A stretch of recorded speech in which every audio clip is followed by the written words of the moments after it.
c'est quoi le meilleur isolant justement? Alors, Après, ça va dépendre par rapport au prix, par rapport... donc il n'y a jamais de meilleur isolant ou de meilleur, je sais pas, après c'est une question personnelle, et puis surtout c'est une question, je dirais, d'adéquation par rapport au chantier ou par rapport au programme. Bon, il y a déjà des gens, ils ne veulent pas d'isolant, il y a certains isolants dont ils ne veulent pas, on en parle même plus. Donc après, c'est vrai que les isolants dont vous parlez en termes de doublage, les isolants, ce qu'on appellerait sains, c'est-à-dire non toxiques, c'est effectivement le chanvre, c'est la laine de lin, c'est le coton, c'est le liège, tout ça c'est des bons isolants. Ce qu'il faut éviter, c'est les laines de verre et les laines de roche, parce qu'elles sont à partir de fibres minérales et de verre qui sont de l'ordre du micron, et elles, quand elles rentrent dans les poumons, elles ne ressortent pas. Dans les alvéoles les plus profondes, elles ne ressortent pas. Bon, Saint-Gobain Isover n'est pas du tout d'accord avec mon analyse, parce qu'eux, ils disent que ça va très bien. Circuler, il n'y a rien à voir. Mais c'est sûr qu'il y a un gros problème sanitaire là-dessus.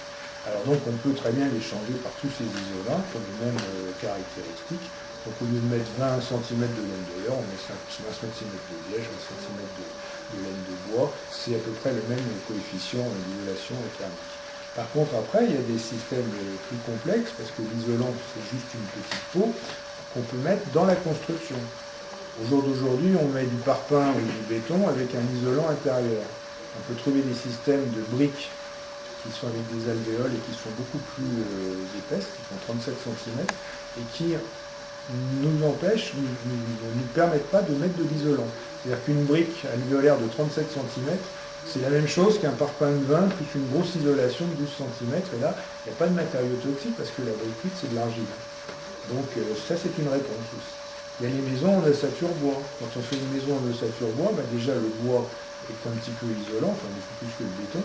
Et puis à l'intérieur de cette structure isolante en bois, de cette structure en bois, pardon, on rajoute des isolants, de la laine de bois, de la ouate qui est la cellulose, du papier recyclé. Ça, le papier recyclé ressoufflé, on peut très bien le mettre dans des parois de bois ou les isoler dans des combles. Donc il y a pléthore de solutions, mais elles sont plus chères que la laine de verre industrielle qui ne coûte rien. Ça ne coûte rien, la laine de verre chez Leroy Merlin, il y en a des milliers de mètres carrés.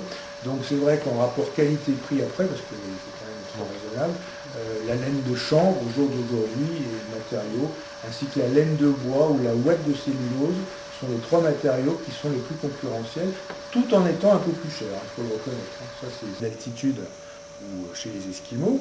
Le meilleur isolant, c'est d'avoir 50 cm de neige sur la toiture.